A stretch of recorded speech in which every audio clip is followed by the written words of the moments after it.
part 3, we're going to talk about the Taurus archetype and the themes of Taurus, and we'll go over some prompts that you can work with for your releasing practice tonight. And I've added some new stuff to consider, some new ways that you can explore taking this particular full moon.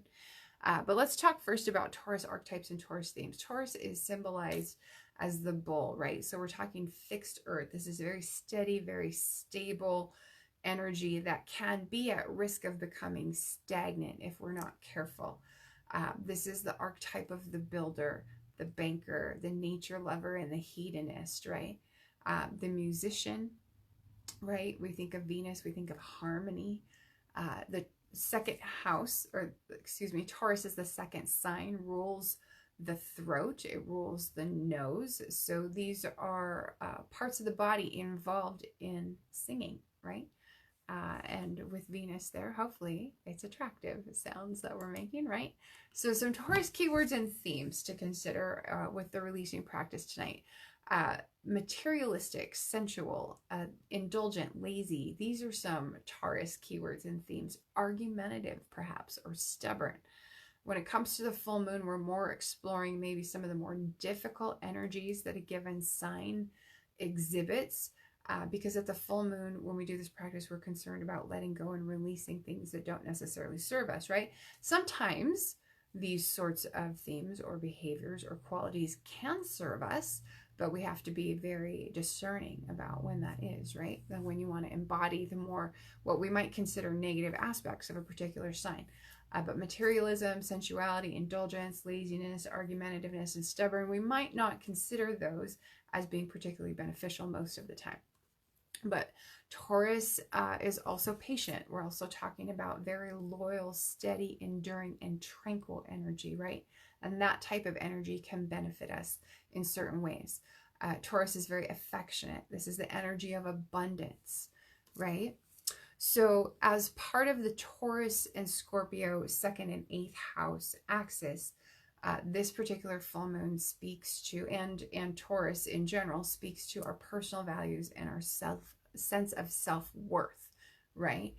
It has to do with security seeking, comfort seeking, and what we tend to forget sometimes, or maybe overlook, is that discomfort can lead to growth, right?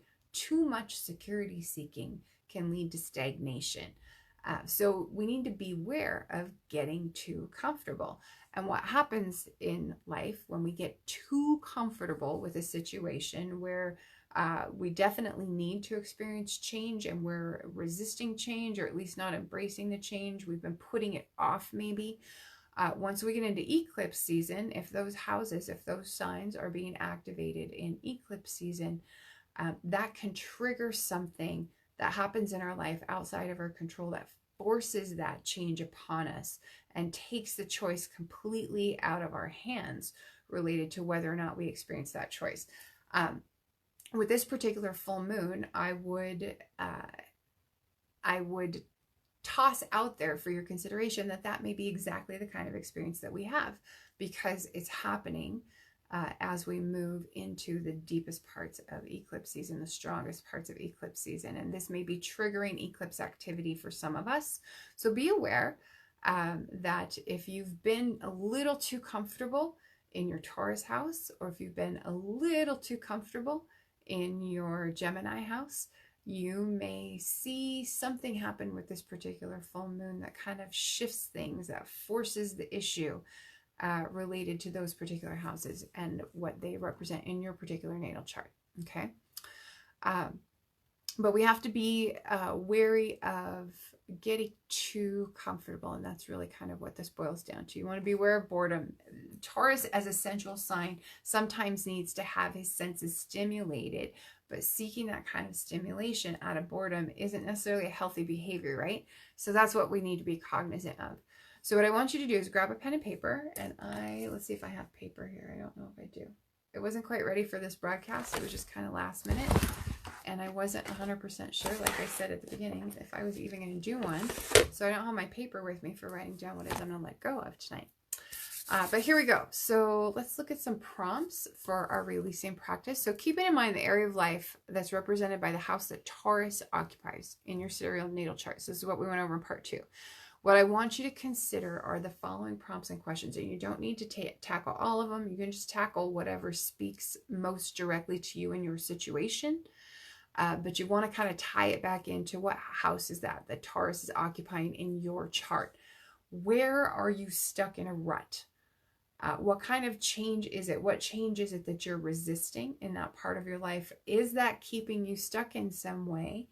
And if that's the case, what can you do to kind of release your resistance to that change or to help you get out of that rut? What's keeping you from stepping out of your comfort zone?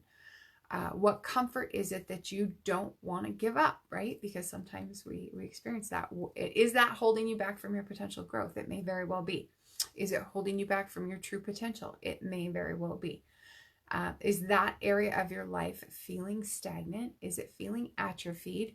Or are you comfortable? And if you're comfortable, what might you need to do to engage yourself and kick yourself into the next stage of growth? Why is that area of your life feeling stagnant or atrophied, if that's the case for you? What are you holding on to? If you've gotten too comfortable, what is the comfort that you're holding on to? Take a look at those things and ask yourself, is laziness becoming a problem for you in this particular part of your life? Is there something that you're resisting that's actually causing you to feel or be lazy, or that's causing you to procrastinate? Right? Because sometimes procrastination is really just a form of a manifestation of resistance of some type, or a manifestation maybe sometimes of a fear that we haven't yet recognized or acknowledged. So if you're resisting, that's causing you to behave in ways that you might consider lazy, or that's causing you to procrastinate, ask yourself, what can you do to let go of that, whatever that underlying emotion is that might be triggering that. Take a look at, where is your own stubbornness causing you difficulty in life? This is a good one. What's the underlying source or cause of that stubbornness? And is there an attachment that you can release to move out of your immobility?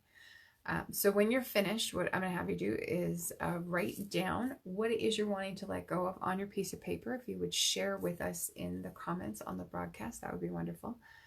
It's really nice and beneficial, and I think inspiring to other people when we share what it is we're letting go of. And I'm going to recap the prompts here just briefly, and then we'll dive into writing down what it is we're letting go of. Okay. So if you're joining late, keep in mind that we want you to be focusing on the area of your life that's represented by the house that Taurus occupies in your sidereal natal chart. And our prompts and questions that we're kind of playing with tonight in our full moon releasing practice are, where are you stuck in a rut? What change are you resisting? And is that keeping you stuck in some way or trapped in some way? What's keeping you from stepping out of your comfort zone? Is there a comfort that you're not wanting to give up? And is that holding you back from growth, or is that holding you back from reaching your true potential? Is that area of your life starting to feel stagnant or atrophied? And why is that? Is there something that you're holding on to? And ask yourself, if laziness or procrastination are becoming problems for you in that area of your life, is there something that you're resisting that's causing you to feel or be lazy? Or is there something that you are afraid of that you haven't yet acknowledged that's causing you to procrastinate? Or is there something else going on that's triggering that, that's underlying that procrastination? Is there a stubbornness causing you difficulty in life? And what's the underlying source of that stubbornness? Is there an attachment that you can release to move out of your immobility? So when you're ready, go ahead and spend a few minutes writing down based on whichever one of those prompts you're wanting to work with. I'm going to take a look. I haven't really considered how I want to explore this particular full moon. It's 12th house for me, so let's see here.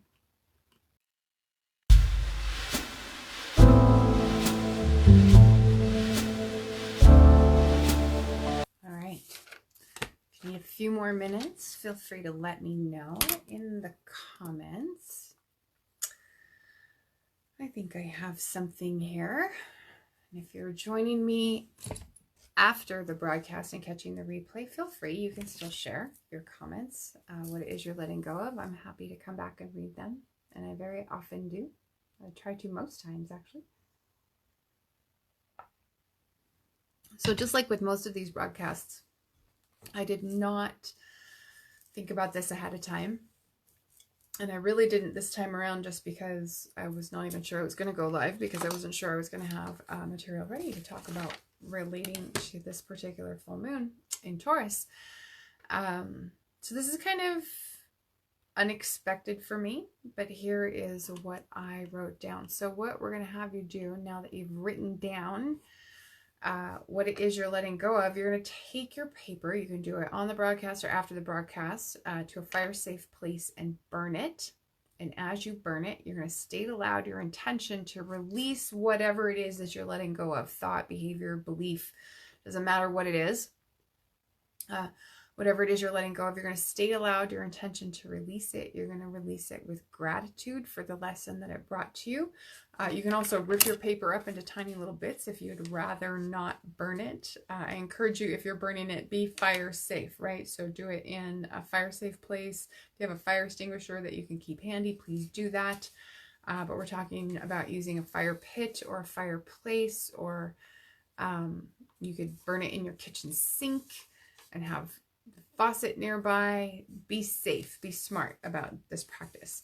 So here's what I wrote. It is my intention to release my fear of the new or unknown which I may encounter on my spiritual journey, and to not be so attached to any one path or teacher that I fail to see the value of other paths and teachings.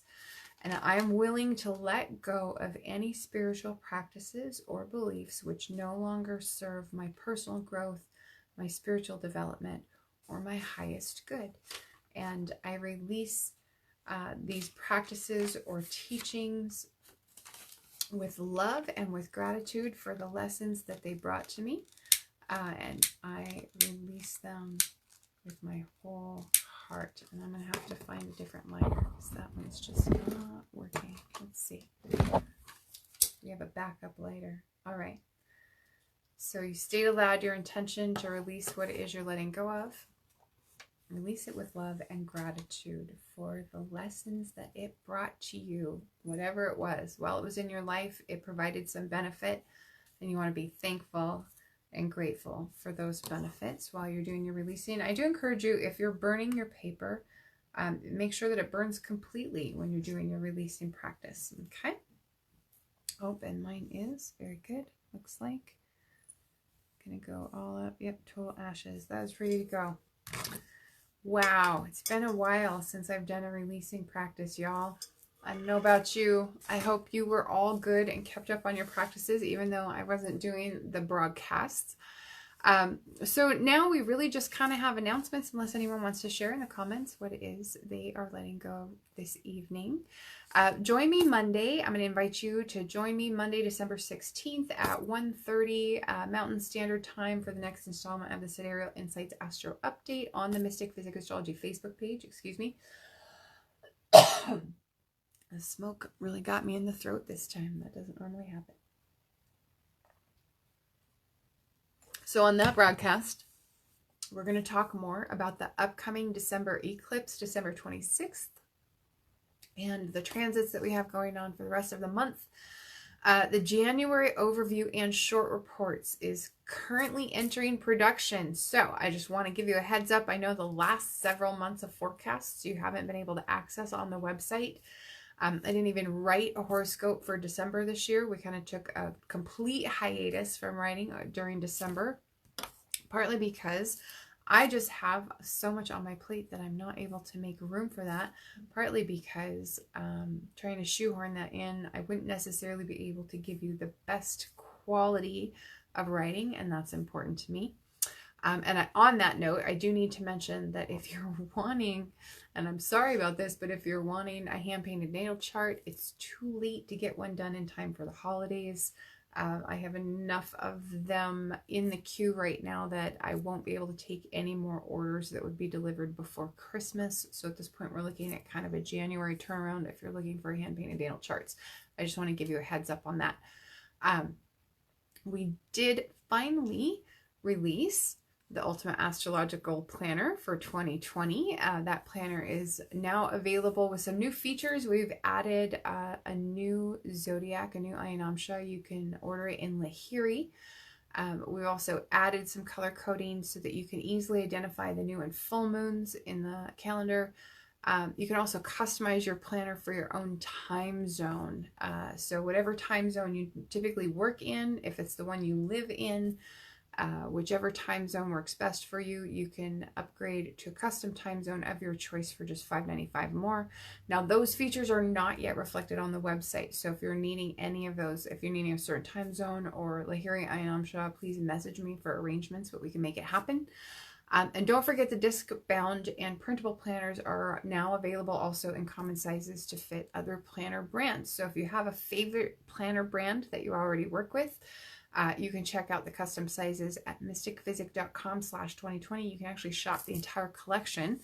And while you're there, be sure to check out the feature that we added last year, where you can add your natal chart as an upgrade, or you can purchase optional planner tabs, monthly planner tabs, so that you can more easily find what you're looking for quickly and accurately, right? So thank you so much for joining me. I appreciate everyone who's watched the broadcast, both live with me and watching the replay. We'll see you again on Monday for the Sidereal Insights Astro Update. Let me actually look and see. Do I have any links that I need to throw your way? No. Other than here, you'll want to check out the planners at